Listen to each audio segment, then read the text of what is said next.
ఈరోజు మన టాపిక్లో రిలేషన్షిప్ అంటే ముఖ్యంగా రిలేషన్షిప్ ఏమవుతుందంటే అది తల్లి పిల్లల మధ్యలో కావచ్చు, ఫ్రెండ్ సర్కిల్లో కావచ్చు, భార్యాభర్తల మధ్యలో కావచ్చు, ఇట్లా ఒక కస్టమర్ రిలేషన్షిప్ కావచ్చు, ఎంప్లాయీ రిలేషన్షిప్ కావచ్చు. ఇవి కొన్ని డ్యామేజ్లు అవుతున్నాయి. ఎందుకు అవుతున్నాయి అంటే కొన్ని సందర్భాలు అంటే ఒక పర్సను కొన్ని సందర్భాల్లో చికాకులో ఉన్నప్పుడు ఆ పర్సన్స్కు కావాల్సిన ఇంటిమేషన్ సరిగా లేక చికాకుతో మాట్లాడము, అప్పుడు అతను హర్ట్ అవుతాడు. మరి మనము దాన్ని బేరీజు వేసుకోకుండా నెక్స్ట్ టైం అంతా మన మూమెంట్స్ బాగుండి ఎందుకు తను ఇలా చేస్తున్నాడు అని ఆలోచించినప్పుడు అతను గతంలో ఏదో ఒక టాపిక్లో హర్ట్ అవ్వడం అనేది జరుగుతుంది. సో అది ఆ క్షణంలో మనకున్న డిస్టర్బెన్స్ కావచ్చు, లేకుంటే ఈ రోజులలో ఉన్న టెన్షన్స్, ఆరోగ్య సమస్యలు, ఉరుకుల పరుగుల ఈ జీవితంలో ఇలాంటివి వస్తాయి.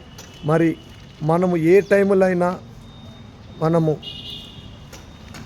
ఎదుటి వాళ్ళను హర్ట్ కాకుండా వివరించాలంటే మనము కొన్ని నిర్ణయాలు తీసుకొని ఈ దైనందిన జీవితంలో ప్రతి పనిని ఒక ప్రోగ్రామ్ లాగా పెట్టుకొని అడ్వాన్స్డ్ ఆజ్ కా కామ్ ఆజ్, కల్ కా కామ్ ఆజ్ అనే పద్ధతిలో మనము పనులను పేర్చుకోవడం వల్ల కూడా కొంత పర్సెంటేజు ఈ ఎదుటి వాళ్ళను అంటే ఎటువంటి రిలేషన్షిప్ ఉన్న వాళ్ళను కూడా హర్ట్ కాకుండా ఉంటుంది. అదే కాకుండా సమయపాలన అంటే మనము ఒక సమస్యలో ఉన్నప్పుడు ఆ సమస్యను అక్కడి వరకే ఉంచాలి.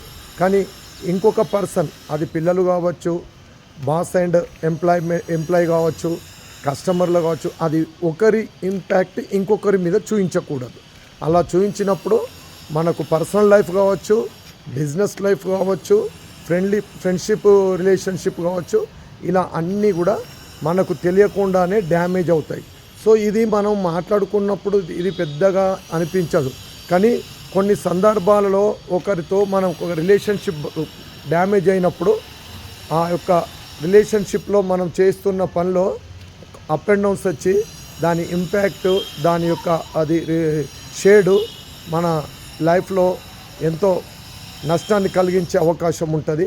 కాబట్టి కస్టమర్ రిలేషనా, ఫ్యామిలీ రిలేషనా, పిల్లల రిలేషనా, బాస్ అండ్ ఎంప్లాయీ రిలేషనా, ఇట్లా ఏ రిలేషన్ కూడా ఎప్పుడు కూడా మనము డ్యామేజ్ కాకుండా చూసుకుంటే బాగుంటుంది. సో ఈ వీడియో నచ్చితే అందరికీ షేర్ చేయండి. ఇలాంటి మంచి అప్డేట్ కోసం మా ఛానల్ సబ్స్క్రైబ్ చేసుకోండి. జై భారత్ మాతాకి జై.